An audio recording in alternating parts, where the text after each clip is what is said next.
Dearest, gentle listeners, you are listening to the Ladies Bridgerton, the talk of the ton. We are your effervescent hosts, your neighborhood-friendly Kiwi touch from Middle-earth, New Zealand. I'm Patty, Regency romance enthusiast, currently writing her unapologetically audacious era. Settle down onto your favorite city as we delve into the lives of the elite and illustrious ladies, lords, and royalty of the ton. This Bridgerton podcast is two friends talking romance, symbolism, Easter eggs, and deep diving into the connections of our favorite characters. We cover both book, TV series, and notable social media, and therefore will contain spoilers. For our Pod Snacks segment today, Pod Snacks. Pod Snacks are sponsored by myself today.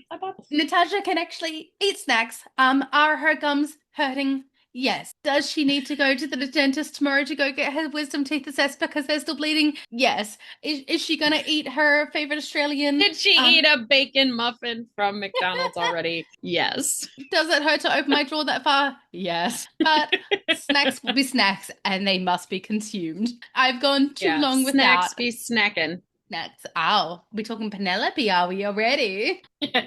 Yeah. These are pod snacks.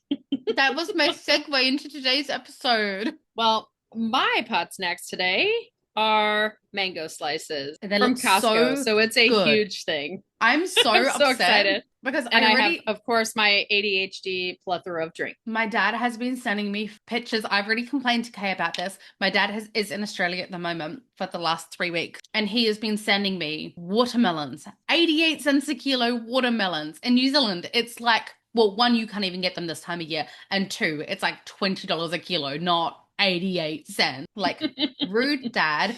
He's been sending me pictures of custard apples, which is my favorite fruit of all time. He's been sending me pictures of fresh lychee, of mangoes, of blueberries and raspberries. Literally, I can't get any of this fruit this time of year unless it's canned. Rude dad. You abandoned me to raise my own child by myself, and then you send me pictures of fruit, and now Patty's torturing me with her mangoes? Rude. Patty's mangoes are luscious.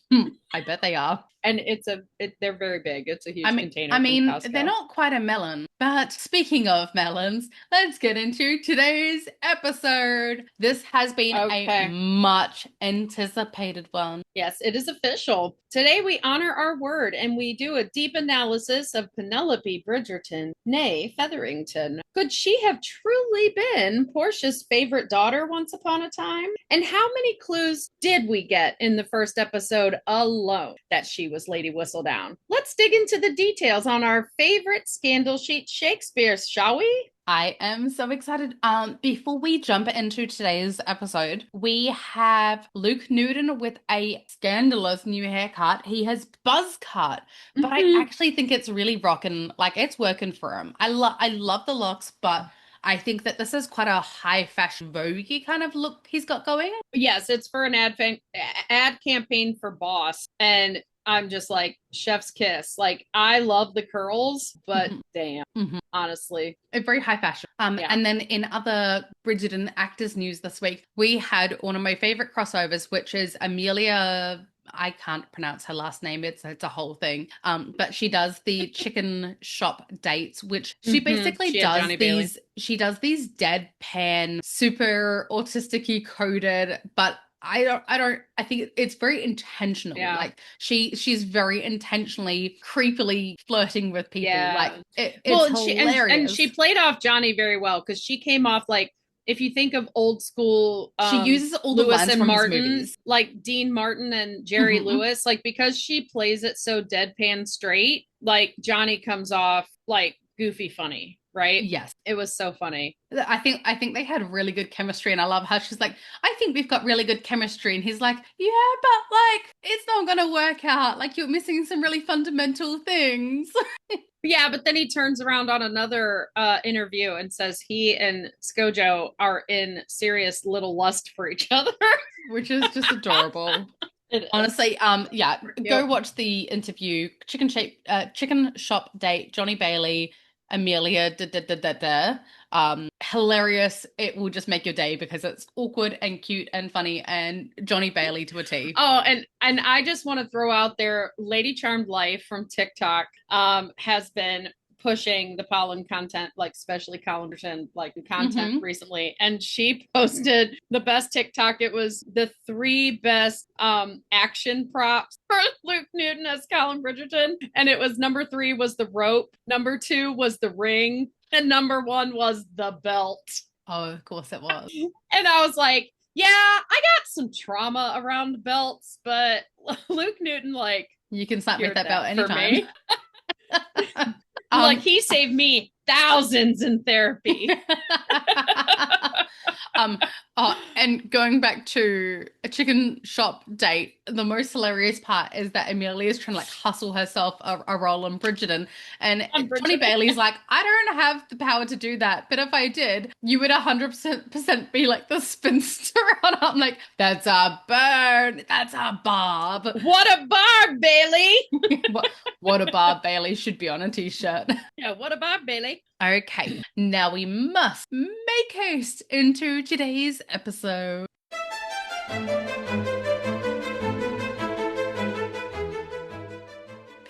It's been 2 weeks since we have recorded now, because last week I had a sick little man who I had to keep eyes on. Yes, my child is forever sick, therefore getting us sick all the time. But I've actually had some time to sit down. Granted, I've only watched episodes 1 through 6 of season 1 so far doing this analysis, but knowing what you and I are like on doing analysis, I think that's more than enough. I only watched episode 1 and I have 5 pages. Well, I'm glad, because I forgot to take notes on episode 1 and 2 because I was so caught up in the moment in sending you voice notes that I forgot to write actual notes. So I only have notes from episodes 3 to 6. And you came back at me with, and this is like scandal. You came back at me like, I don't really think Colin had feelings for her in season 1, and I was like, no. Watch me catch all the stuff. Not what I said. Don't be. Look, that is how I look. Okay, you're going to have our listeners throwing tomatoes at me. What I said was, I don't. No, some of them will be like, I knew it. I said, and I quote, but not because I don't have that good a memory, is that I don't think that he courted Marina in order to stay within Penelope's realm. And Patty's inferring the rest of my meaning here incorrectly. She's butthurt. I am, because he doesn't even give Marina the time of day the first time he goes there. He's clocking pen the whole time. Okay, let's start out with Penelope, shall we? So Bridgerton, the very, very first scene that we get is of the Featheringtons, and we see that Prudence is being pulled into this gown and construction, and you need to be skinnier, you need to be skinnier, you need to be skinnier. Penelope's like, she doesn't even try that with me, there's no hope. All hope has been lost. And this is a new take for me. My mind was changed with this scene when I watched it. Yeah. It wasn't about Prudence being skinnier. Philippa and Penelope are already dressed. They look gorgeous. They're voluptuous. They're both curvy in their own ways. Penelope looks like a Greek goddess, and Philippa is just gorgeous. I originally, when I first watched this, and when I second watched this, and when I third watched this, we're all under the impression that Prudence is Portia's favorite. And I'm starting to see things differently. And this is part of it. I think the reason she... Can we caveat this, just put in the point to go with, I'm sure you are going to anyway. For those who do not know, because obviously we do a lot of research, background research, we watch the interviews. Do you want to mention the interview that makes this whole scene make sense, please? What, in regards to Bessie Carter and what she said about how many seasons? Well, I was going to do that in the drawing room scene with Lady Cowper, because there's other things going on there too. Cool. So when Portia comes over and helps aid in pulling the corset tighter, and she says she got her waist down to an orange and a half, so Prudence could too. If you get your waist down to an orange and a half, what is that going to do to your hips and your chest? Not to mention, how big are those oranges? Because, like, Right. So when you look at Portia in the scene, she's still like, she's matronly. She's got a mother's body, but she's still curvy. Her two daughters who are already dressed are curvy. Prudence is statuesque. She is not curvy. She is tall like Kate and thinner.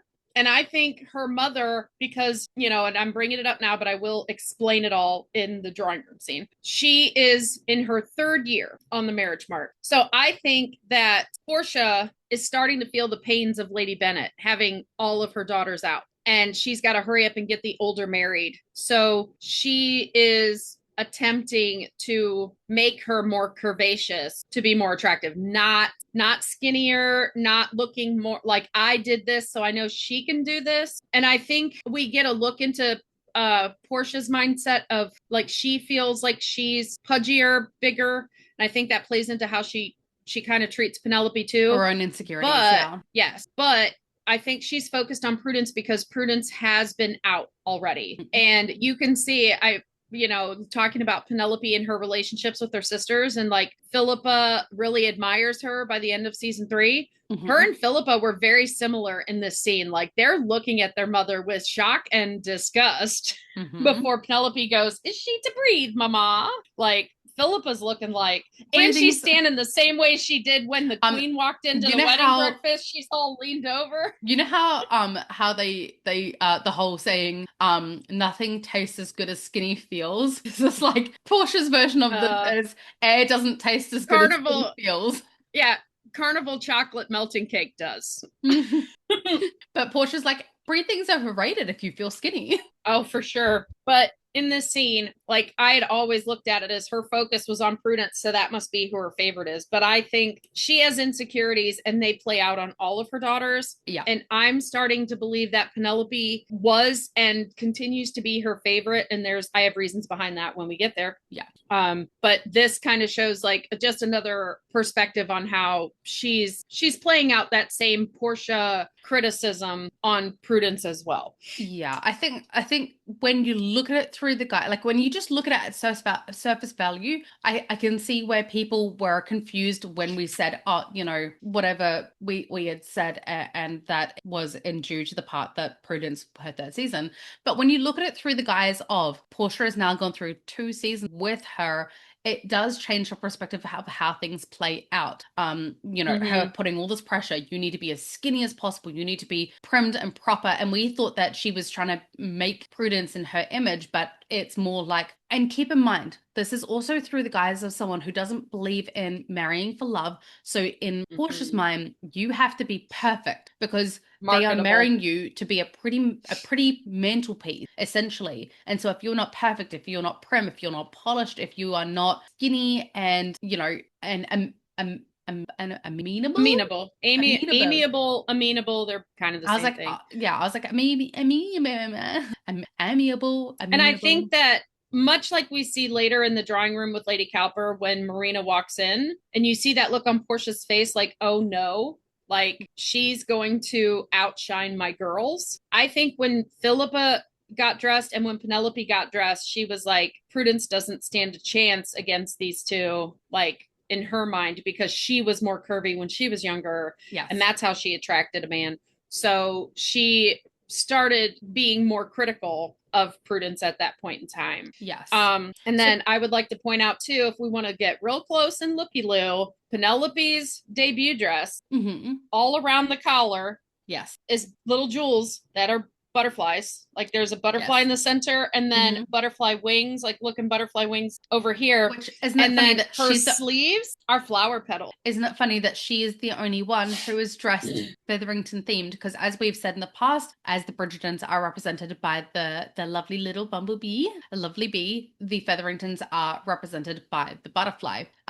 Which actually is so symbolic for them because obviously butterfly is rebirth and freedom, and you know, and so many lovely symbols tied alongside it. But I think rebirth is a really important one, especially for the Featherington women. And I think I don't know why, but when I I mean, I do know why, because sex, we've been taught to be this way, but when you think of butterflies, it's a girly thing, isn't it? It's not like, Yeah. oh, a masculine butterfly. So Well, it makes and sense that it Penelope, represents the all Featherington through, females. at least all through episode one, I'd have to really look at her costuming beyond that, but I really, was had a chance to rewatch episode one again and focus on that. Almost all of her outfits have a butterfly involved somewhere, and flowers. And a lot of her outfits mirror season 3, because the debut costuming for the Featherington girls, even though she's not first out, and most of the dresses that go down that debut aisle are white. Prudence is the only one in white. You know what? Philippa's is cream, and Penelope's is an off-white overlaid with green, and it's a sage green. It kind of mirrors like when she debuted herself in season 3. Of course she went with green, because when she debuted originally, she was the only one wearing a green. I really hope that, because in other news, we have had there is talks of Queen Charlotte 2, and I kind of hope that we get a young Portia debuting. Yes. Because keep in mind, we're going to have Violet and Portia debuting very soon, and so we may actually get a little bit of the Violet, Cowper, Featherington. Oh, I want Violet, Araminta, and Portia debuting in the same year. I want it so bad. I don't know if they're the same age in the show. They never say what their ages are, but they would be out on the tongue at the same time. I think they look pretty similar enough. And the funny thing is I think that Cowper is actually going to have a really hard time, and that's why she ends up having to marry so above her age, because no one will marry her, and she was the spinster. That's my thing between the 3. Lady Violet married for love. Portia ended up marrying for security. Like, a man came and offered for her, and her parents took it. She took it, and it was a leg up for her. I think she was like the Fanny Price from Mansfield Park. And then Araminta, Lady Cowper, I think she's a Lady Goring, but she got in a family way, and she had to get, just like in season 1 with Marina potentially getting with the older dude. I think she was set up with Lord Cowper, and it was. I think it was arranged. And I don't think she chose that at all. But I don't think she chose it. But I think she was, because he is so disdainful of Cressida, and Cressida looks a lot like Araminta, but not necessarily resembling him. And in season 4, honestly, we're going to have a lot of that by Sophie looked like the Earl, so everybody knew who she was, but nobody said who she was. That they could easily play in that Cressida finds out that she's not really Lord Cowper's daughter. Yeah. All right, let's get back to Penelope. So, because we're going to focus just firstly on kind of season 1, and that way we get to talk about how she has progressed through the seasons, because there is a lot to talk about where Penelope is concerned, especially in 3, but she is a main character. She's not actually that present in the first 2 episodes, I found, but then after that, she is obviously very influential and right. And I love all the interactions between Penelope and Eloise trying to figure out how a woman comes to be with child. Well, and my favorite lines. And for me, the things we know about Penelope before she's even debuted, okay? The Penelope we see walk down that aisle being nervous is not the Penelope we saw in the house chastising her mama, questioning her mama. Like, she had confidence, and you can tell she's smart. You can tell that she is intelligent, and she views those around her as like, I can't believe you're seeing what I'm seeing. Like, this is crazy. And then she looks more like her sisters in the carriage, but I mean, we learned so much about her. We learned that she's friendly with the Bridgertons while the rest of her family isn't, because she waves, like all excited to see Eloise and stuff when they come out. But then Portia and Lady Violet barely nod at each other, like they acknowledge each other, and that's it. Yeah. But the thing I want to point out is we know Colin's thoughts on Penelope debuting from the first few scenes. When they come out and they get in their carriages, I've already brought this up before in our Facebook group, that Colin steals a glance across the square, and he has his mask on. He has the same expression on his face here, and when she's walking down the debut aisle, when he's kind of looking at her, but he's expressionless. That's the same expression when Benedict asks him on Stag Night, is all well with you, brother? And he's like, is all well with you? like no expression, and he backs up and he's like, I've got to train my face. It's the exact same thing. I don't want anybody to know where I'm looking. I don't want anybody to catch what I'm doing. I'm going to do this on the sly. But when they get to, so they get in the, well, he gets on a horse with Benedict, and he and Gregory are all horseback, and their carriage goes. And you can see when they come into the palace, the Bridgertons are first, and the Featherington carriage is right behind them. So when Benedict, Colin, and Gregory walk up, you see Colin look over to where the Featherington carriage is, and Penelope's on that side of the carriage, right? Like he would be seeing her. And he just has that look of like, kind of like, I can't believe they're debuting her. You know, like it's just this look of like disgust almost. Mm-hmm. And I'm trying to equate it She's to another not ready. expression we've seen. Yeah. But when Daphne is talking to Antony and is all excited, like, brother, you came, blah, blah, blah. We just saw Colin walk up and make this face. Francesca notices him and she turns and looks at the carriage. So she clocked that he's eyeing the carriage. I love that little bit. I don't even know if they even noticed they did that, but it's like Colin's trying not to be noticed, and Francesca noticed. 2 points to make for this part is I think that Colin actually gets frustrated at the sexism of it. That when he proposes to Marina, he points out to Antony, you were more than happy to get your sister married off, and she is younger than me, but it's not okay for me to get married. And he's like, it's different and you know it. And he's like, but why? Why is it different? So he really just, and I think that kind of brings into the point of him thinking that Penelope is too young to be on the market and is too young to be married. So I think that those kind of scenes go hand in hand of his opinion about Penelope being on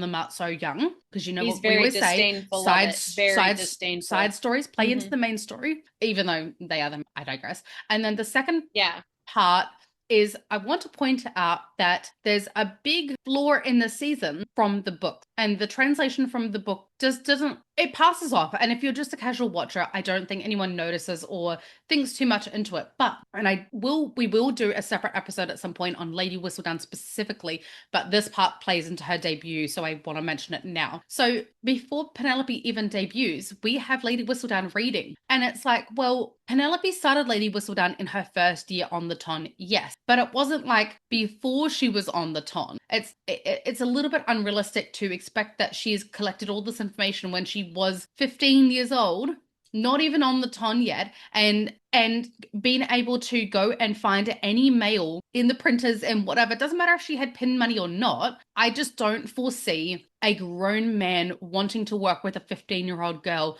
to print out something. I mean, granted, she would have had to have paid for it, and you know, they'd take money no matter. But she played off as a maid, and maids can actually come in and start as scullery maids and stuff at like 10 years old. Yeah. So she could have played off as a maid for somebody. That's true. But this plays into my, how many times did we get evidence that Penelope is Lady Whistledown in episode 1? Because she's holding the feather in that first scene with the corset. But I noticed this when does Lady Whistledown get distributed? Like, isn't it? I was supposed to write notes.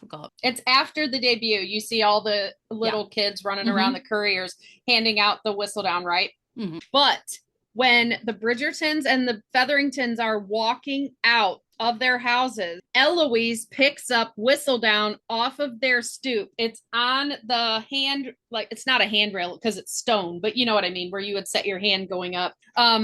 There is a Whistledown waiting there, and of course Eloise picks it up. So Eloise had it on the way to the debut, and that is why she has studied it, and she's able to talk about it when they're at home and Daphne's changing. I wonder. She got it first. So I was going to say, how could you not know that it's pen?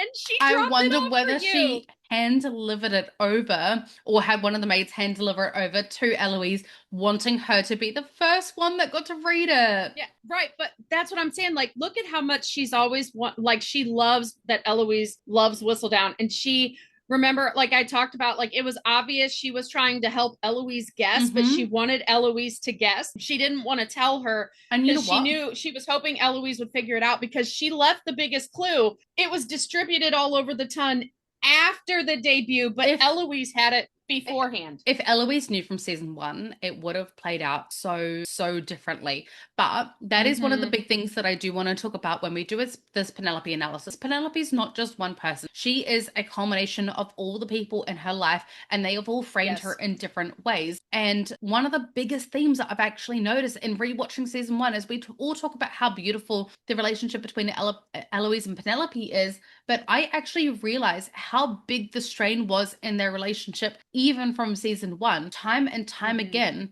Penelope actually she chooses Marina over Eloise. And I think we see those strains of Penelope pushing against this good girl image that she has with her mum, with her sisters. Oh, I'm the sister that can just be picked on and bullied because I'm the easy target, because I won't bite back, or I'm going to be quiet, or I'm not going to be seen. And so she writes Lady Whistledown. And I think through writing Lady Whistledown, she starts gaining the confidence to actually use her. And that's what season 3 is about, really. But I think that's why we have season 1 of her playing really, really meek. I'm just a little girl. You know, even with Nicola Copeland using that higher voice and the way, the intonation of how she speaks to her mother in that very like childlike, I'm innocent, don't look at me, like kind of way. Well, and I think that, you know, it's a good point of pointing out what the friendship actually looked like between Eloise and Penelope, because Jess Brownell, when she came into season 3 and she was talking about their friendship, she said,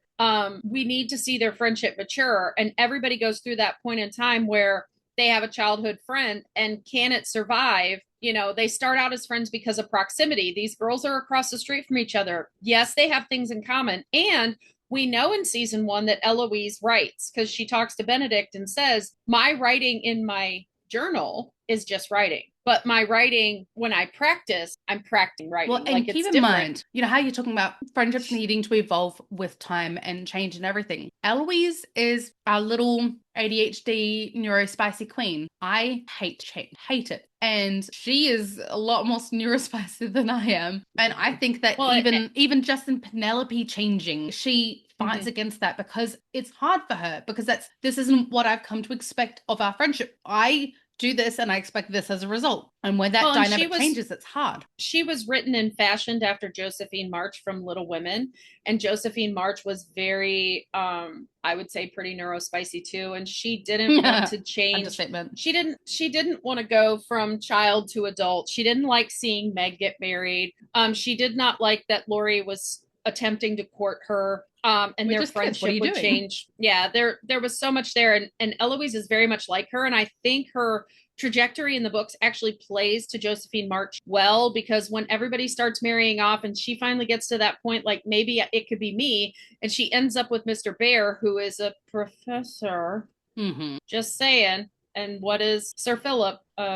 Like, he's a teacher. So it does play out that way. And I think that Eloise, even in that first scene, like, you can see their friendship is more Penelope is Eloise's plaything. Yes. Like, not playmate, plaything, I think, because she's watching Penelope go down that aisle. I tried to do it's all on her terms the time. Yeah, I tried to do a sort of PowerPoint presentation about, you know, how Colin, like all the things from season 1, but Canva wouldn't let me download it, like, once I was done, and it made me mad. But when she looks up for reassurance at the Bridgerton family to her right, much like looking to them to her right, going down the wedding aisle, saying, all of them are looking at her in different ways that play into probably their relationship with her. Like, Francesca is looking at her like a bug under a microscope. And I think because she was more excited about the ton at that point, but I also think she's like, understands Penelope's a lot like her,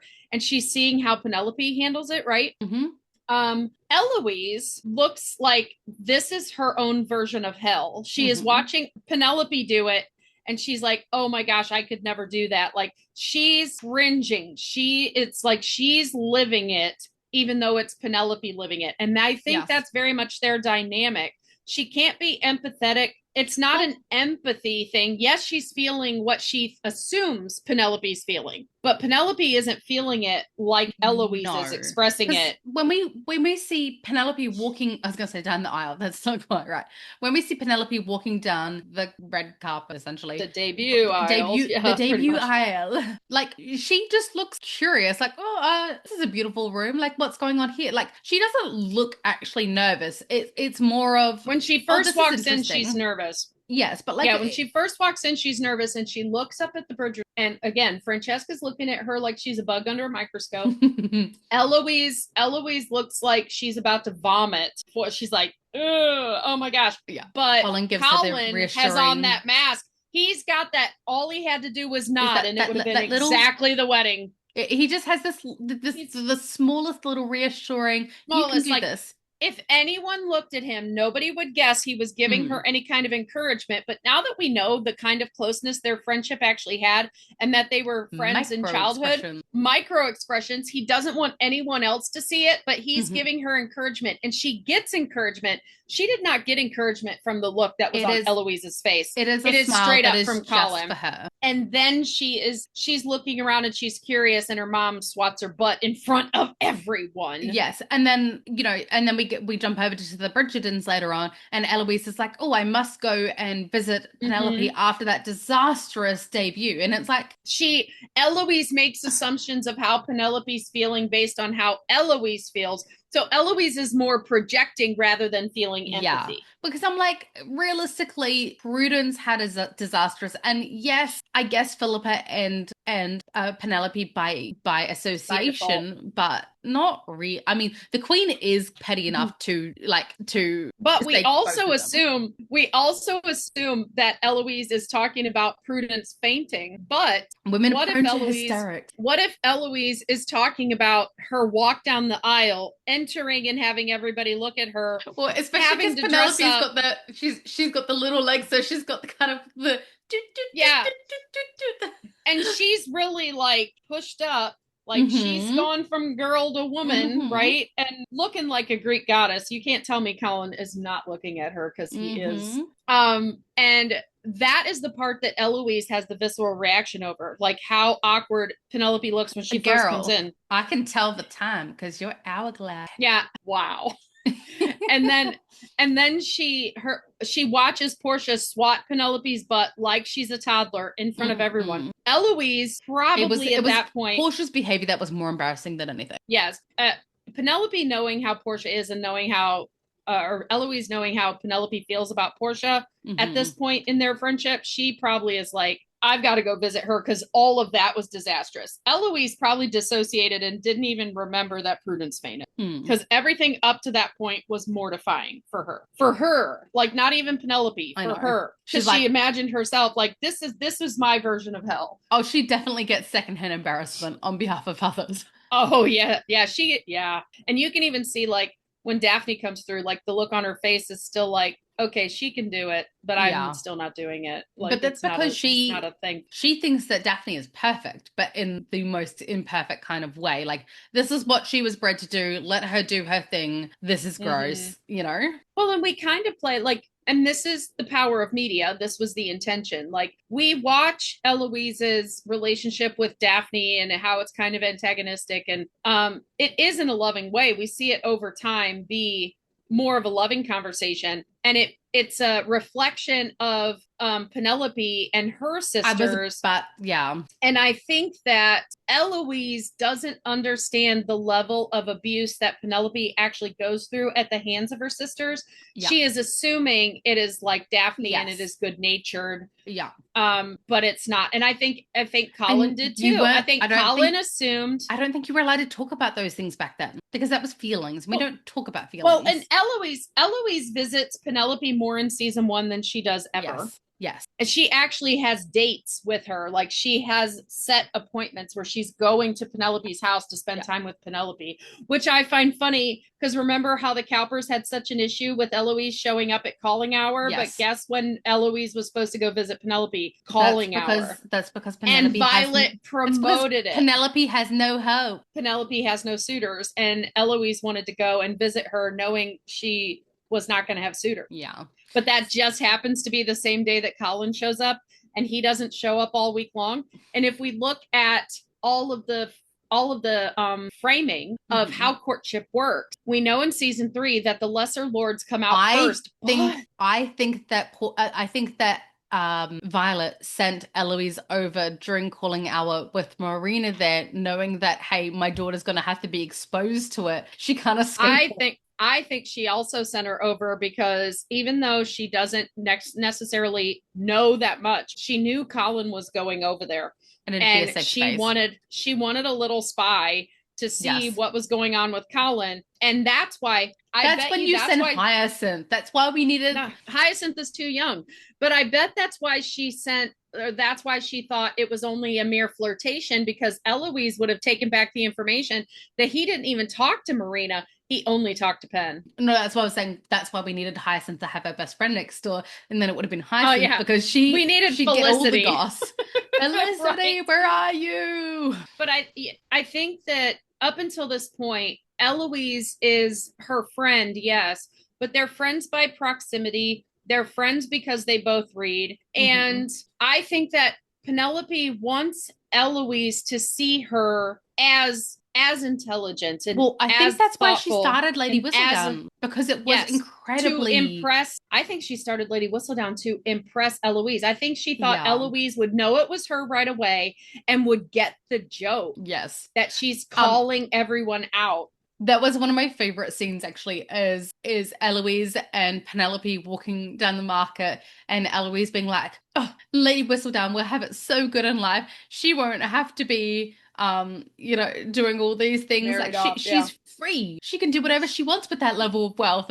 And Penelope's like sitting there chuckling like, you have no idea, Lady Whistledown is the wallflower. Pun intended with the book. Right. No, and that's a lot of their conversations too, is Pen just walks along and listens to Eloise just externally process. Eloise, whatever her MBTI thing is, it starts with an E. Myers-Briggs. Yeah. Myers-Briggs. Well, I forget what the TI is. It's MBTI, whatever. Yeah. I've seen. But hers starts with an E. She externalizes and processes everything, and Penelope just listens, just lets her go. And I think Myers-Briggs personality index.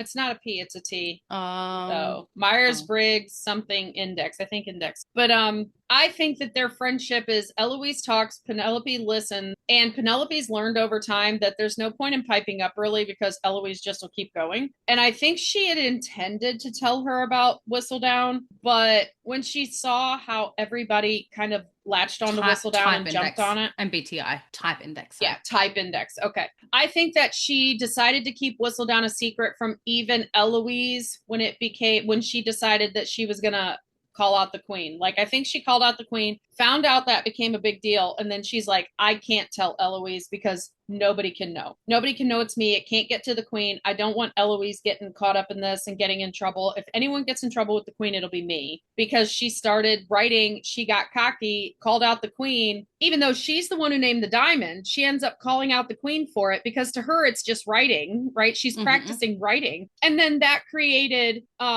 an issue with the queen. She finds out the queen is like a rival of Whistledown's. It's like, oh no. I mean, can you really be surprised when her first or second Lady Whistledown article literally calls King George like muddled in the brain, muddled head? Oh my goodness, yes. And basically was mocking the queen for it. It was actually really, really cruel. And one of the episodes I want to do, she's a child.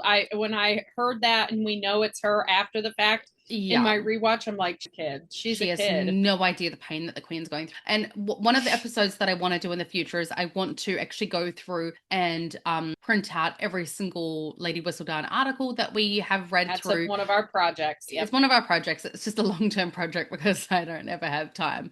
But I do want to go through and read through and kind of analyze and talk about, hey, what's going on in this episode that this is being discussed and how it plays into everything. And that's why the Whistledown, the first Whistledown that occurs after she has it printed before the debut, is really just introducing the Bridgertons and the Featheringtons. Yeah. And it kind of has a few other things that we know because Lady Cowper shows up at the Featherington house. She and Portia are friends. That is probably how Pen got most of her information, because those two women do nothing but gossip and henpeck the whole first season together. Well, talking of gossiping and henpecking, one one of my favorite scenes is actually at the art exhibit where Benedict really puts his foot in it with Lord Henry Granville. He wasn't the first one to make Barbie comments, though. And the way that Penelope talks about the artwork is very reminiscent of Lady Whistledown, and I'm actually a little surprised that Eloise doesn't pick up on it.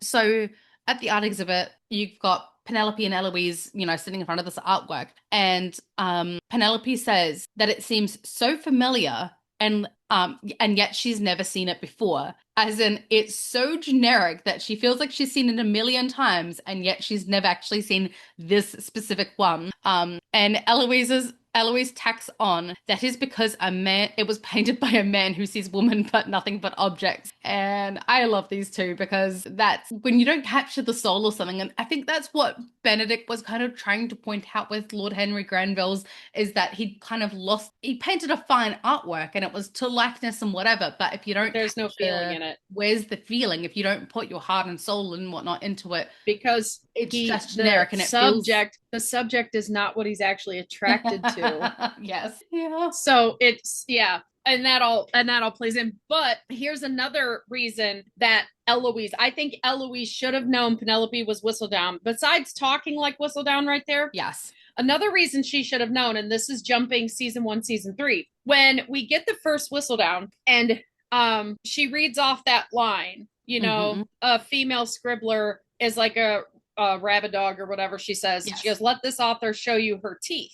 Yes. Right? That is a kind of a quote like Byron, because in season 3, Eloise reads that again before going to the Mondrich's ball, and says it's clever. And then in the room, she says, do you remember what I wrote in my first issue? And she said, you quoted Byron. So that is a Byron quote. And in season 1, when they are in the drawing room the day that she's visiting Penelope and Colin comes and it looks like he's there to see Marina, when he walks up to Penn after that guy was doing the poetry, she said, Lord Byron, he is not.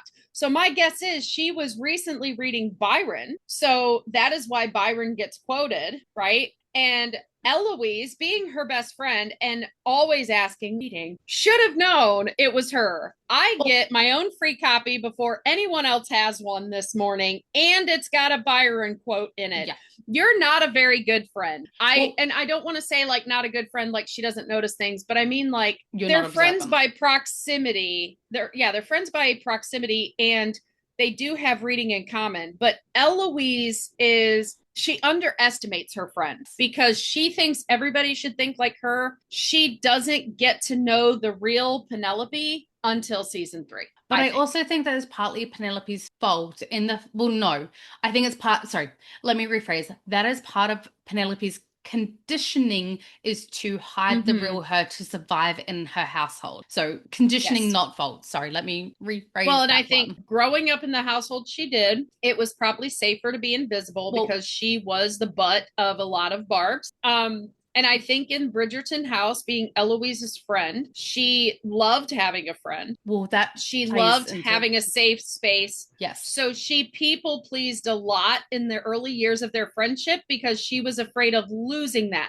Because look at her at the beginning of season 3 when she did. Well, like she had no safe place to go to get away from what was going on in Featherington house. More than that, your point right now attacks exactly onto what I wanted to bring up next, which is the relationship between Marina and Penelope. Let's take Colin out of the equation, to the side of it, and kind of look at the relationship with Eloise and the relationship with Marina, because the second that Marina walked through those doors, she is beautiful. Penelope was just in immediate awe and admiration. And I think that Penelope is really, really desperate for connection. And so when it was the first time her mother was so blatantly wrong. Yes. And so when Marina walks through those doors, and yes, Penelope has a connection with Eloise, but it isn't actually meeting any of Penelope's needs. And so when someone else comes along, she jumps onto that. And she is like, and I do understand a little bit how Marina says, you are still like a schoolgirl. He does not see you as a woman. I I do think that Marina is maybe 2 years older than Penelope, because she does have the dynamic between Penelope and Marina is older sister, younger sister. Penelope's always like, let me read your letters, let me bring you cake, let me, it's always Penelope trying to save Marina and kind of chase after her like a little puppy dog in a way, being completely truthful. And it's Penelope who's going to be by Marina's side when she's confined to her room, even though it's breaking her mum's rules. And it's her that asks her about love and consoles. Oh, my bras have just arrived. Yay!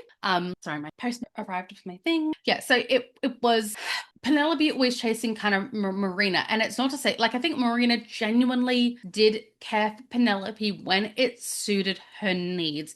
And she was genuine and honest with Penelope in a way that no one had ever been. So when Marina comes into the house, Penelope's sisters are already a team. And Penelope has been the outsider her entire life. And Penelope's like, this is the first time that I can have an ally within my Thank home. you. Thank you. An ally within my home. Someone who I can hide from my parents that actually have to leave the house if it's late at night. I can't leave. I'm just stuck with these humans. And realistically, they are like aliens compared to Penelope in her mind. And so Penelope is so bullied and overlooked and all the rest of it that she jumps on the idea of this girl. Very much in the same way that Colin jumps on an idea of this girl rather than the girl itself. And when I say that, it's because Marina shows a facade to Penelope, and I think she was genuine to start with until it got in the way of what she wanted, and then that facade changed pretty quickly, and we got to see that actually she was a lot more like Lady Featherington than Penelope, and that she was very schemy and I will do what I have to do. In the same regard that when we see Lady Danbury, when we see Queen Charlotte do what they have to do, we say strong independent woman, but when we see Marina do it, we're like, what a bitch. But I stand by that what a bitch comment, because she's actually not very nice. Not very nice, but we will get into that on a different episode. But actually not nice girl. Not nice. Bop on the nose for you. Right. And I'll say this too, like, as she is during this whole time with Marina, it sounds like Marina can do no wrong in Whistledown.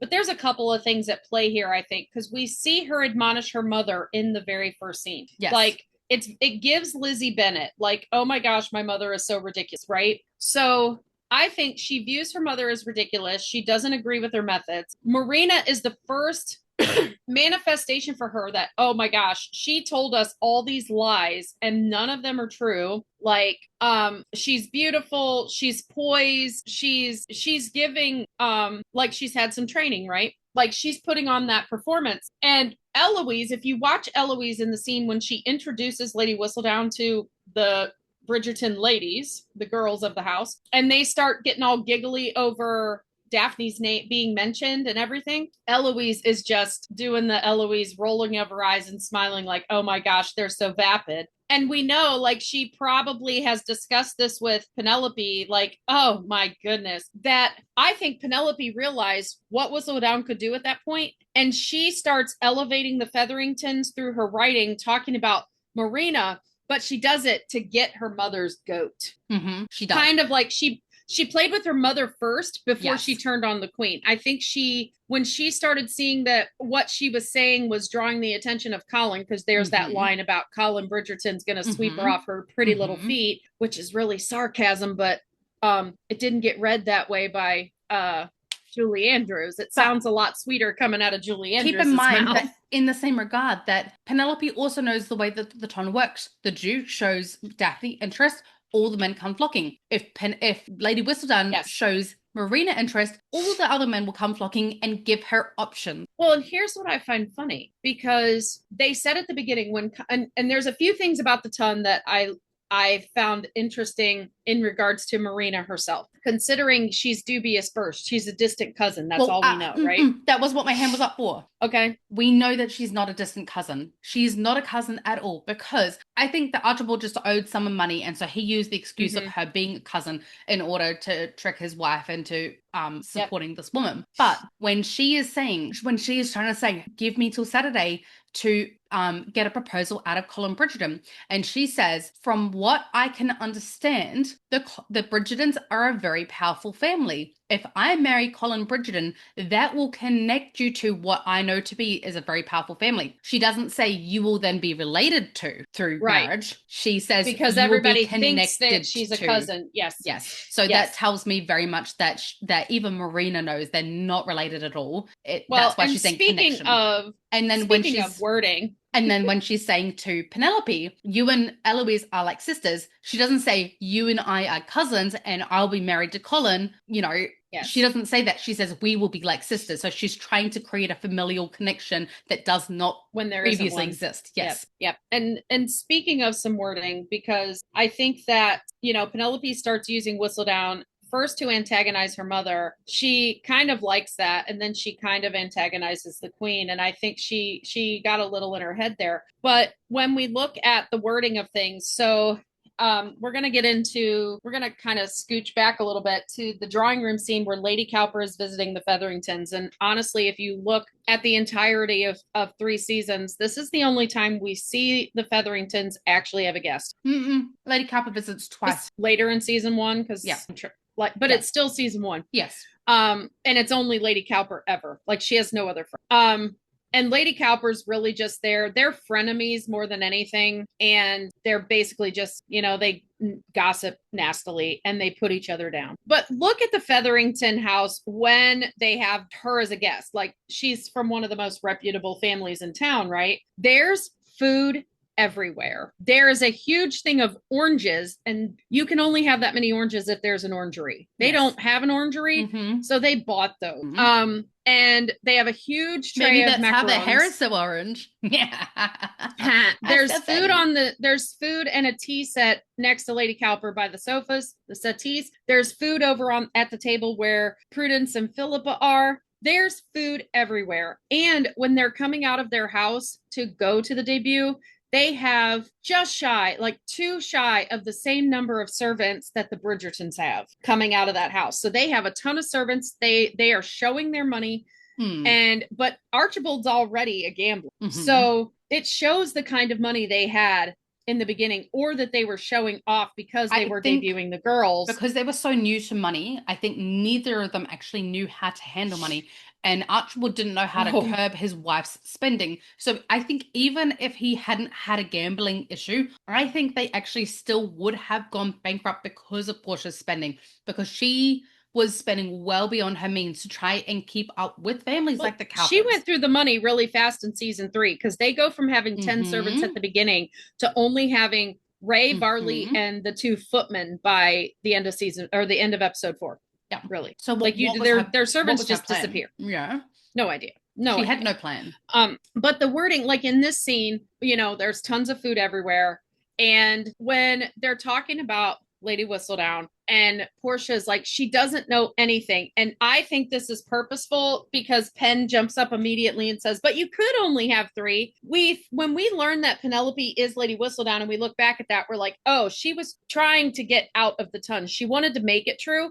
But I think she was acting like that's how she kind of put the cover on that she's not a Featherington, because she gets it wrong. The Featheringtons actually have 4 ladies out, but she says 3, right? So it's a way of being wrong when she knows the real answer, so that nobody will point fingers at the Featheringtons. It's a way of protecting herself and her family at that time with this small little thing. But it was also manifestation and wishful thinking. She wanted her mom to pull her out. Yes. And talking about how we know Prudence, and I think Philippa, and actually Daphne, were not in their first years based on scripting, is because when Penn jumps up and says, well, you could only have 3 girls out on the mother. Yes. If you allow me, she says, if you allow me 1 more year, as Lady Bridgerton has done for Eloise. That gives the impression that Eloise was supposed to come out that year.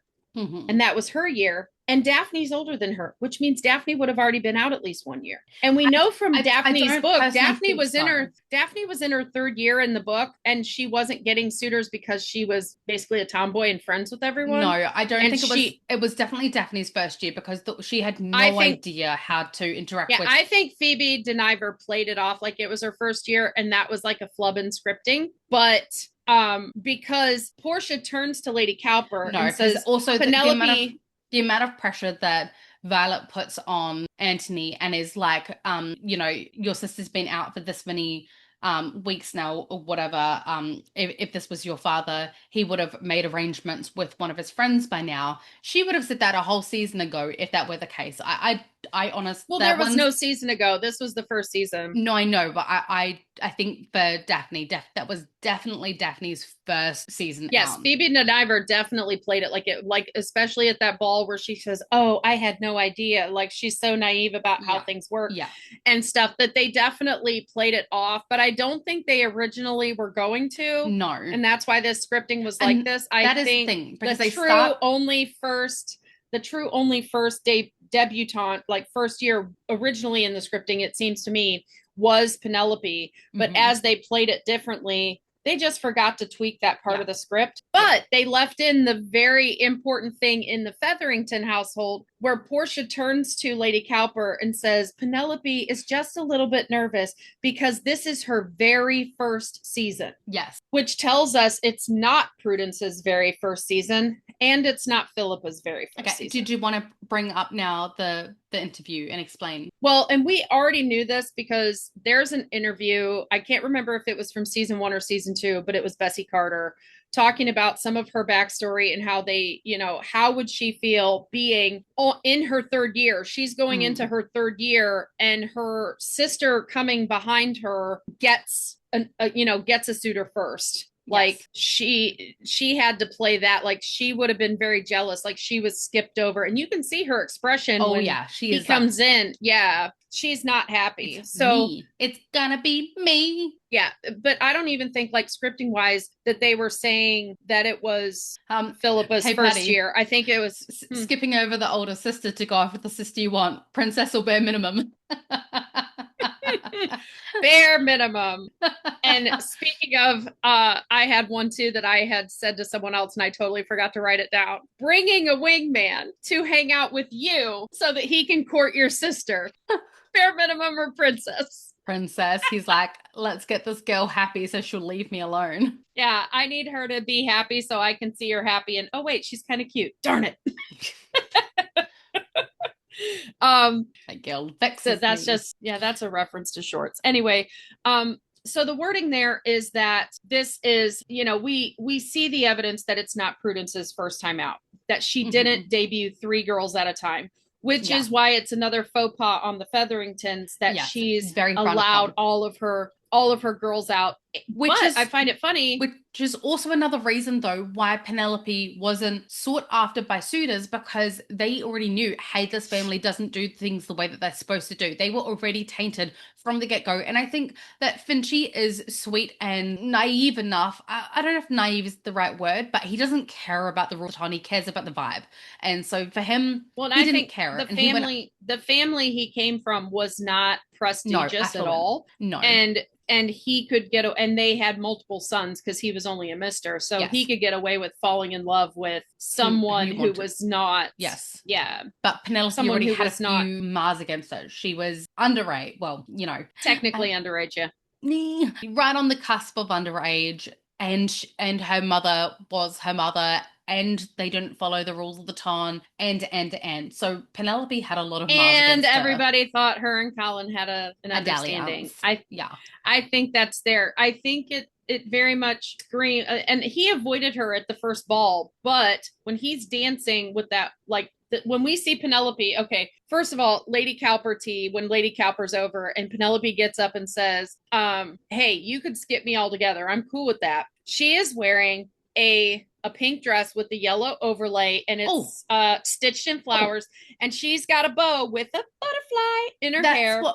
what made me I forgot one of my tangents from like 30 minutes ago. I think that Portia dresses Penelope the way that she does because she likes, you know how you were talking about Penelope actually being her favorite. I think she likes yellow because she talks about, oh, She such a does. melancholy color. Yellow is literally happiness. It is sunshine, it's Happiness. radiance. And so she Well, dressed her daughter in what made her happy. So as much as we say, oh, you know, Portia hated her, she dressed her in colors that she didn't like, actually, she was dressing her daughter in colors that she personally loved. It just didn't necessarily and suit her daughter's complexion. yeah, and tacking onto that, we know from, I can't remember if it was the original Bridgerton podcast. I know they said like costuming wise, Portia kind of dresses and mirrors her costumes to whatever daughter she's focused on. Like in Yeah. season 2, she dresses very similarly to Prudence when she is getting her aligned with Jack and whatever. Mm-hmm.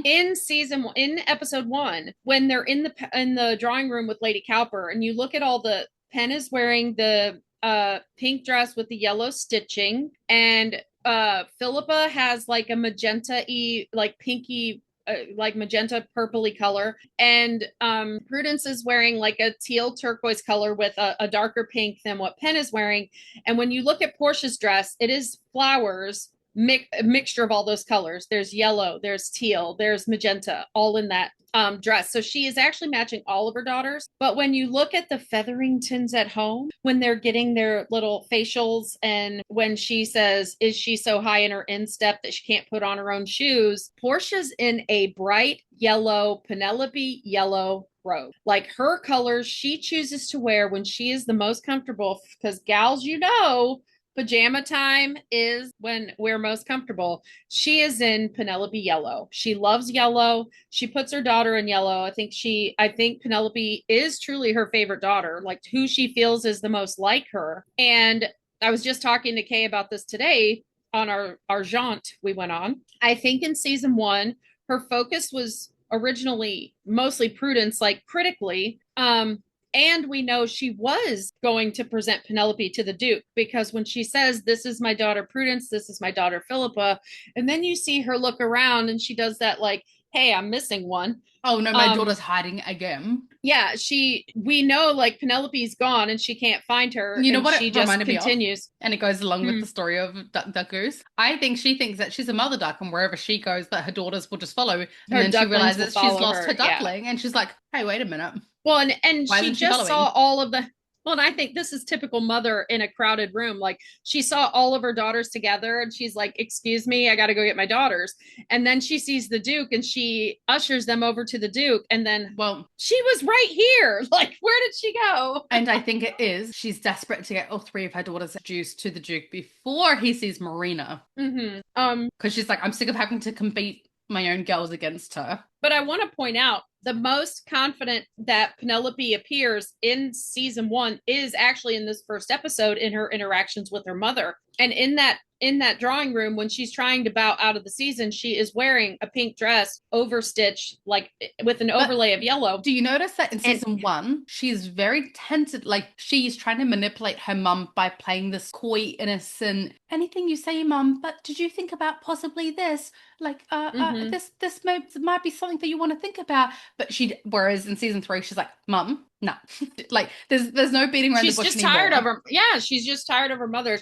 I think she's learning from Violet. And Violet's able to influence her children that way because she's the mother, they're the children. But I think that also plays, that mirrors, and you understand that Penelope's kind of the parent in the house. She's parentified. She's the voice of reason in that house, because Portia is kind of, I mean, she's emotionally immature and she's kind of a child herself. Eloise would say she's prone to hysterics. Mm-hmm. But Penelope's dress with the pink and the yellow overstitching is a mirror image. It's almost a very similar look to the next time we see her the most confident, which is at the beginning of season 3, when she's at the modiste and all of the ladies are reading their names in Whistledown, and she tells the modiste, I can't think of her name right now, Genevieve, that she's like, oh, your business is booming.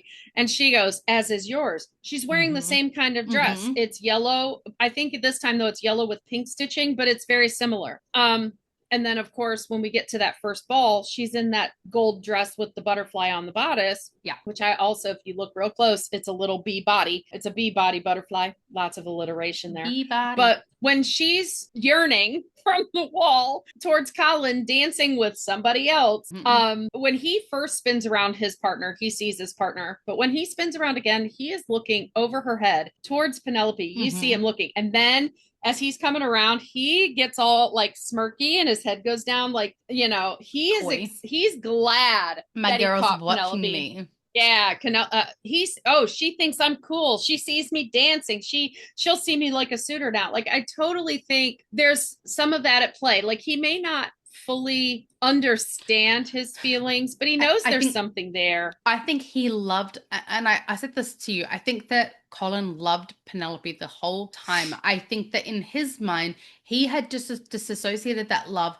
as being nothing more than friendship love, familial love. This is my sister's best friend who I've grown up with.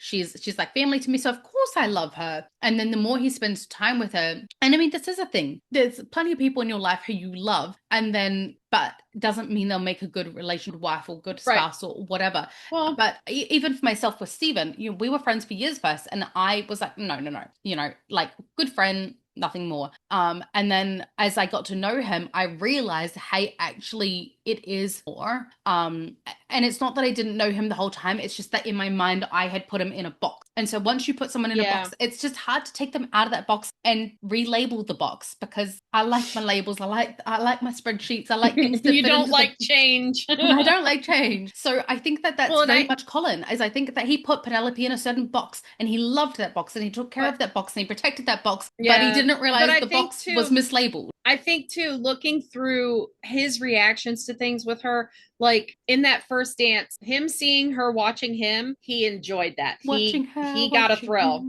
Yeah.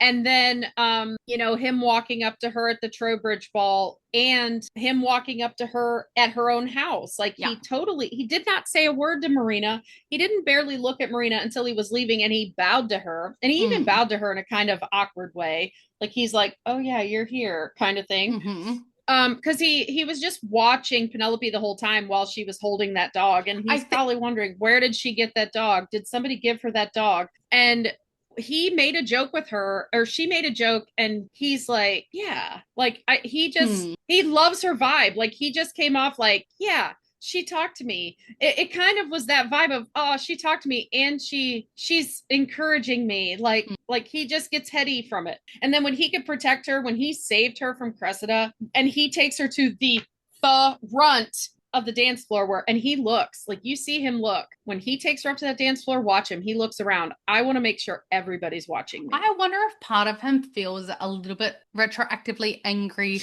at Penelope for season 1. And when I say season 1, I'm going to say season 1 of Being on the Marriage Mart, because he feels like she encouraged him towards Marina, at least in the start. And that's how that whole thing, progressed. And it's like, well, if you loved me all this time, then why did you let it happen? Like, we could have been together. Like, I wonder if like a small part of his brain is like, you knew all this time, like you loved me all this time. We could have been together sooner, Also, if I knew it was an option. We also have the period of time where he's coming over and they're talking, but Pen's always there. And you hear the whistle down over it, and it's like she is almost at the point where Colin Bridgerton is gonna sweep her off her feet. And I wonder how much of him getting caught up in Marina became not influence, but his whole savior complex. That's like, oh no, Whistledown caught us. Like, what people are talking about it. If I back off now, yes,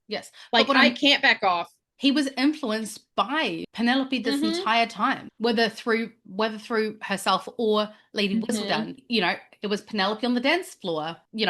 She looks like she needs saving. It was it was Lady Whistledown. Colin sweeping her off her feet. It was Penelope who encouraged that whole thing from the get-go. It was season 3, but in the reverse, really, because she's encouraging him and then watching him be with her and hating every minute of it. Yeah. And then her whole idea runs away with her, like, Yeah. dang it. And then he did the same thing in I just season wanted 3. Marina to have options, but not that option. Right. And that's what he's like. I wanted Penn to see she could have options, Yeah. but I didn't want her to have any of those No, options. I just yeah, no, they are a match made in heaven. So I want to finish off by discussing. I started on it, and then some tangents happen. So, Penelope and Eloise. I actually started to clock multiple times through the season. 3 between episodes 2 to 6 that I've counted so far.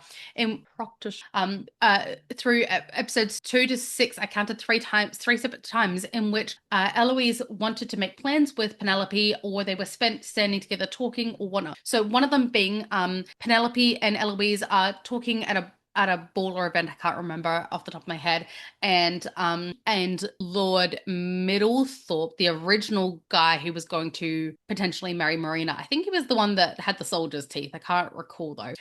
But Oh, the old when Colin says your illness has manifested into that's old gentleman with teeth. No, that's very large teeth. That's Lord Rutledge. Rutledge, yeah. No, this is Middlethorpe. This was the original one who ended up getting engaged to someone else before that she could secure, I think. So Lord Middlethorpe is the one that says, I've never met a girl with such a beautiful countenance but such an ugly demeanor.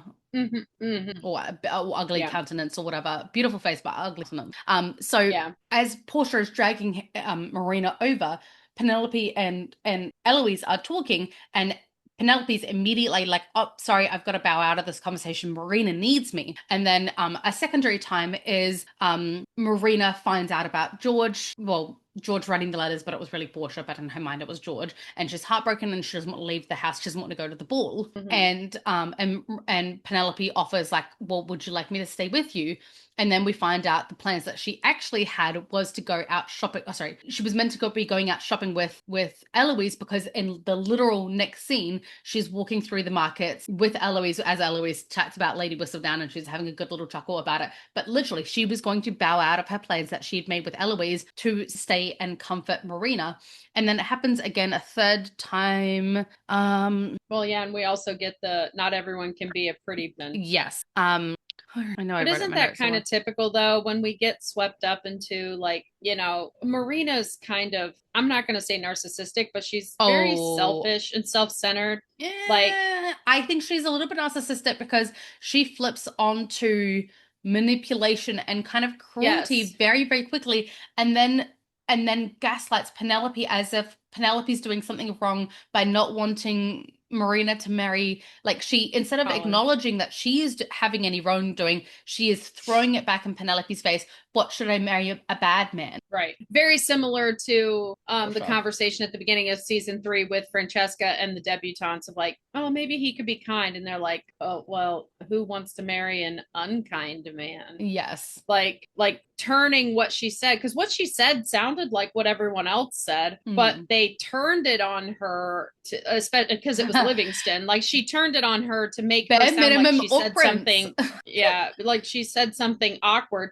But Marina was doing that to Penelope too, like taking something she said and kind of twisting it on her so that she was the one at fault. But your point, like her bowing out from Eloise, I don't necessarily think for Penelope that was choosing Marina over Eloise. I see it as she's very similar to Colin in the fact that as a people pleaser, she has a savior complex. Yes. She wants to be like, I think she's the more genuine friend between her and Eloise in the beginning. Like, she's the one who's always there. She's the one who's always there. And Eloise learns friendship and emulates some of it. Like, she knows she needs to go visit someone when they've had a public thing and they're out of society for a while, much like in Big Bang Theory, where Sheldon has learned when someone is upset, you make them a hot beverage. Has good intentions. It's just that her intuition doesn't always lead her to the right place. Right. And I think that she has learned routines. Like for her, it has to be something extreme. She Yeah. sees a friend go through a public A embarrassment societal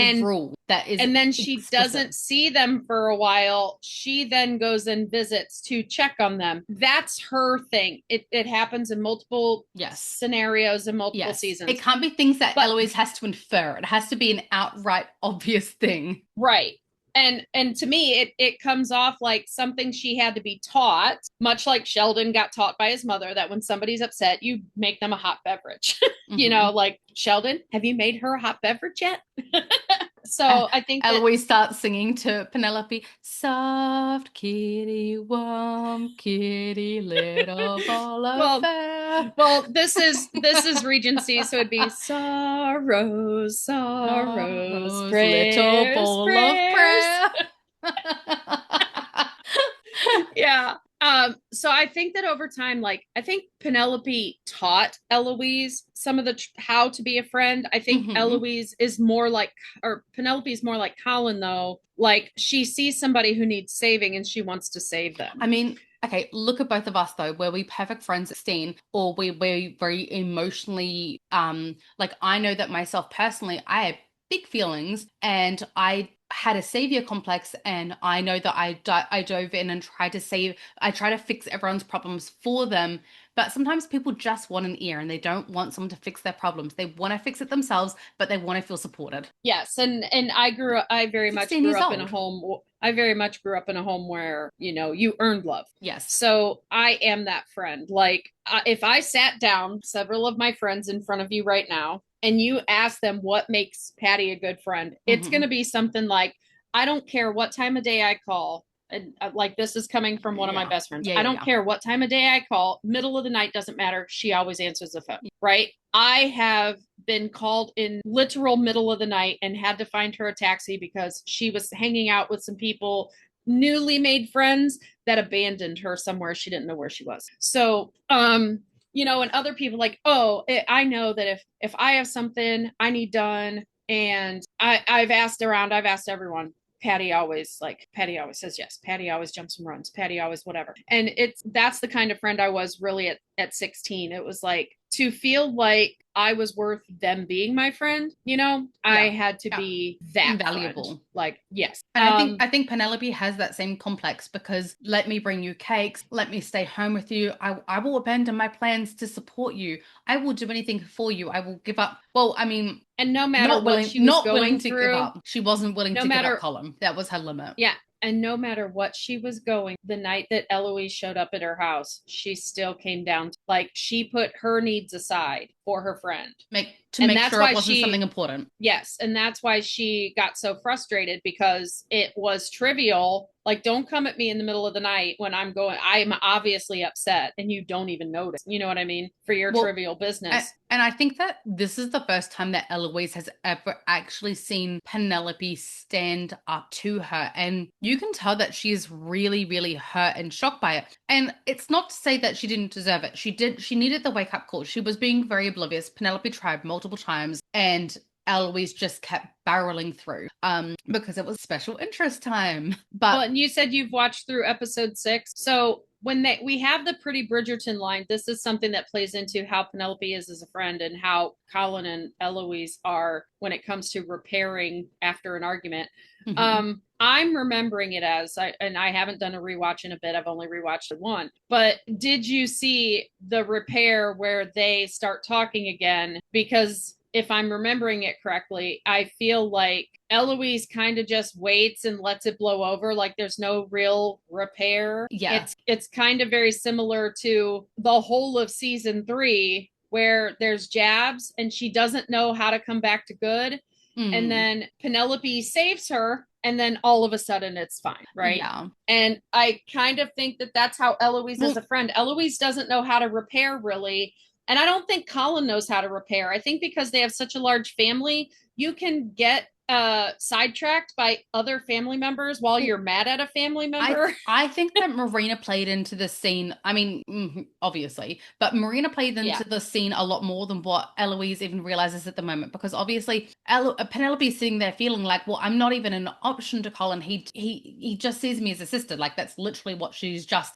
He's going to marry me. I'm his girl. Rah rah rah. I mean, it wasn't that conversation, but Yeah, this like, is what yeah. Penelope's inferring. I'm never going to be chosen. Of course, the pretty skinny girl is always going to be the one chosen. And Penelope finally puts her foot down and explains to Eloise that in fact she does care about marriage, which is rather funny because considering what Eloise says in season 3 in the carriage ride with Colin, Right. where Eloise is shocked that Penelope has never shown any interest in marriage. Um, Eloise Right. really has tunnel vision because she has literally forgotten this entire huge fight that they had specifically because Penelope does have an interest in marriage. In fact, with your very brother that you were discussing not marrying. But in fact, And you think that and I'm putting this out there because I'm processing my own stuff right now. So I feel like Eloise in this moment, like because this was an argument that to her seemed to come out of nowhere, and they avoided each other, and then just were friends again, and there wasn't any real conversation or resolution, that she assumes that it all was, she chalks it up to probably like a pen must have been having her courses, yeah, or whatever. But it's like, I thought this was already discussed and settled. Like, Pen does not want. That is diabolical. I don't have to worry about anybody hearing that. That's just my own little bit of therapy. I turn it into a voice clip. Discussed and settled over a drum and bass. Nope, we're done. Discussed and settled. Like it's the most dismissive. I discussed it, so it's settled. Right. My dogs are saying, I think that she thinks it has not been discussed and settled, and she'd like her say thank you. Yeah. But I don't know if anyone noticed that Penelope / Nicola's veins are literally bulging out of her neck when she is yelling. Not all of us can beat just a pretty Bridgerton. Yeah, and Daisy's having a fit over that. I'm gonna go let her out real quick. I'll be right back. I know. Dude, I thought I had a dead mouse on my floor. Oh no. It was lint, shaped like a mouse. Dryer lint. I freaked out. So yeah, because my dog just started acting crazy. Like that, she's a hunter. That would not surprise me. Yeah, so I think that Marina and Eloise and Penelope are very much played into each other in this season. And I think that the relationship between Marina and Penelope tells you a lot about Penelope's home life and also about maybe some of the, not inadequacies in her friendship with Eloise, but maybe areas where Penelope might be feeling disgruntled as to not being heard for so long. A feeling like she is just there to nod her head and agree. And you know what? She's sick of being agreeable. And I think that's why she goes so hard on the Queen, because she knows the Queen can take it. Well, and I think that because she feels so unheard by everyone, she almost feels like there's this power behind the mask, behind the persona, that she can kind of make jabs at everyone and challenge everyone in a way. Because very much so, like we see, because Penelope doesn't know her own worth, her own value, she latches on really quickly. She takes, very small breadcrumbs, because Marina almost, Penelope is doing all of the emotional labor in that connection. She doesn't actually treat Penelope well. And this is what I said to you in the voice note the other day.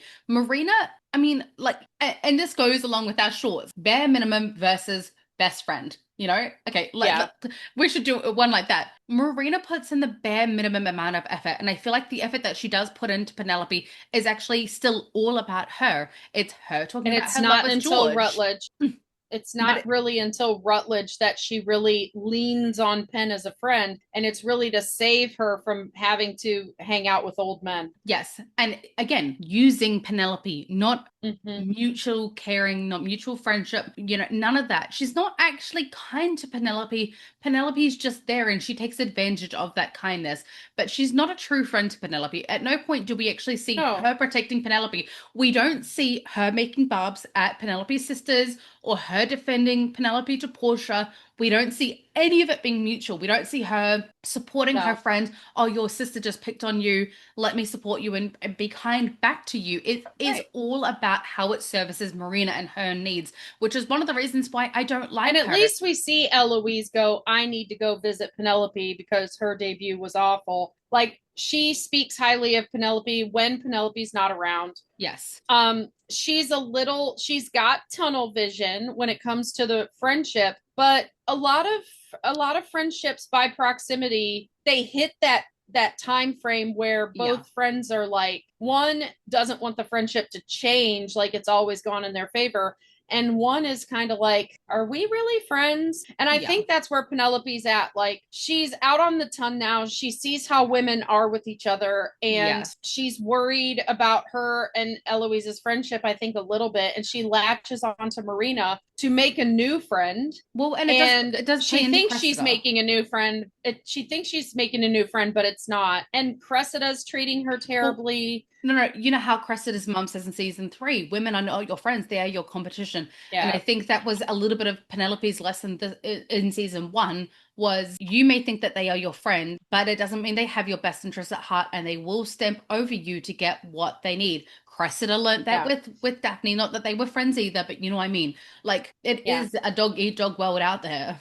Well, and I think that where Eloise learns her lesson a little bit in season 1 when they do repair from their fight, and you can tell, like, that fight is probably their first real fight they've ever had as friends. You can tell with Eloise's reaction that it is. She has never happened before. Yeah. She has never seen Penelope say an ugly word against her. She's never seen Penelope stand up for herself to Eloise. She's never seen Penelope say, oh, I want marriage, I want this, I want that. Your stupid little fascinations aren't actually of interest to me. And I think that is also what hurt, is that she maybe felt like, oh, Penelope's just been humoring me all this time, she doesn't actually care. And, well, do I actually know Penelope? You know, and that's kind of what comes into the Lady Whistledown thing in season 3 for both Eloise and Colin, is they are getting to know that there is more to Penelope than what they, or as Lady Danbury says, there is more to you than what you think. Right. You know, well, and I think that Eloise, we still see Eloise. I think that whole fight, she thinks that, like, Penelope's mad for whatever reason. Like, maybe she's having her courses, maybe whatever. She writes it off.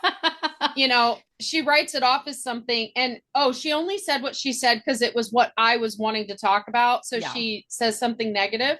Because even at the end of season 1, when Penelope shows back up at Bridgerton house and Eloise sweeps her over to the settee and they start talking, mind you, not everything's okay. The Featheringtons are still really low on the tons totem pole, right? So Penelope's like, I don't know what my future looks like. And Eloise is talking about, I got to go to my sister's ball and blah, blah, blah. You know, like, I don't want this. And Penelope's like, but I actually don't even know what my future is. And Eloise just acts like Penelope didn't even say nothing. She just keeps going on. And Pen is so happy to be back with her friend and stuff after all that it's kind of glossed over. But I think it's glossed over because Eloise is still glossing over Penelope's needs and problems, kind of. Like, she didn't fully learn how to be a friend yet. In season 2, she's learning. She's more like, you know, when Cressida tries to be friends with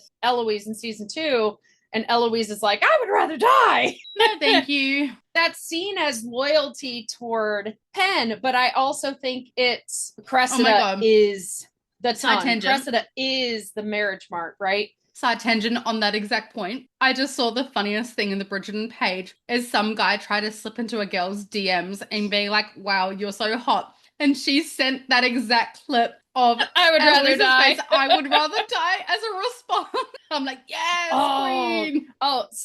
I'm not going to say this while we're on record. I have an idea.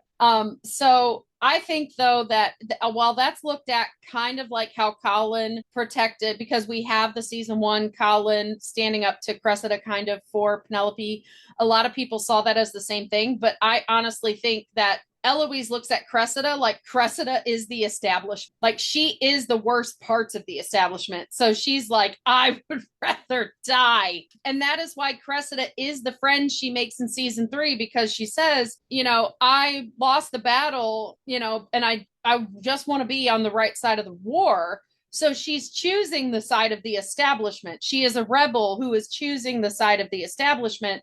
So she befriends her icon of the establishment. Yeah. And you can see like her whole interactions with Cressida all through season 3 is that she's trying to change the establishment from the inside, and all she actually does is just help in the dismantling of one part, you know what it one is? person. Better the evil you know. She knows the evil that Cressida is than the evil you don't. She doesn't know the depths of this side of Penelope. True. Like her and Colin both are going through, their comeuppance of, and comeuppance isn't the word I wanted, but do we know this Penelope? Do we like her? Can we forgive can that we side trust of her? Because Penelope has said a lot of things in Whistledown that causes them both to wonder, because trust is such a big deal with Colin, that trust and loyalty, that those are the two things he's questioning and he's standing up for trust and loyalty by still marrying her. And plus, I think he's like, that's my pocket pen. Like, I don't care if I'm mad at you, you're still mine. But he'll love her forever. But his biggest thing is love is not enough. Can I trust you? Are you going to be loyal to me and my family? You're a Bridgerton now. We have to be loyal to our family and our standing in the community. And I think their real repair came in that study when she says, I can't let you lie for me. I can't let you lie to Benedict for me. We cannot be deceitful with your family. That showed him she was going to be loyal to the Bridgertons. And that's when repair started. It had nothing to do with anger, love, feeling betrayed like that. It all boiled down to loyalty and trust for the both of them. Eloise and Colin grew up in a family that family came first all the time. So finding out that Penelope, who was within their midst, Eloise knew Penelope and still said in front of her, I can't believe I invited that viper into my home when it was Cressida. So we know from that line that Eloise has forgiven her because she doesn't liken what Penelope has done to what Cressida has done.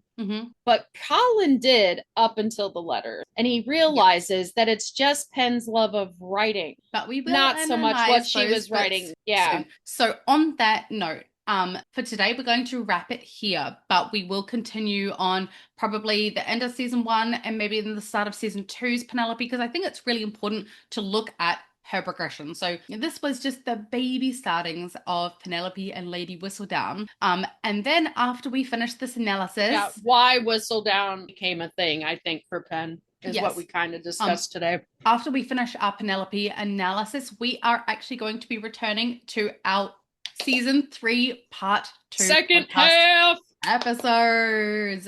I know that people have been missing those and things are starting to get a little bit more on board. I mean, they're about to get way more crazy. My settlement date of my house goes on tomorrow, and we are also putting in an offer on our house this week, so it is a big week. But today for today, gentle listeners, we will leave it there and continue on next week's episode. If you have anything in particular you would like us to cover or any Bridgerton knowledge you would like to share, please head to our Facebook page, The Ladies Bridgerton. And if you're enjoying our podcast, please remember to click like, follow, and leave comments, Spotify, Apple, YouTube, as it grates us to grow. And once again, thank you for listening to the musings of two mad women. Yours truly, Tash the Kiwi. And Lady Patty.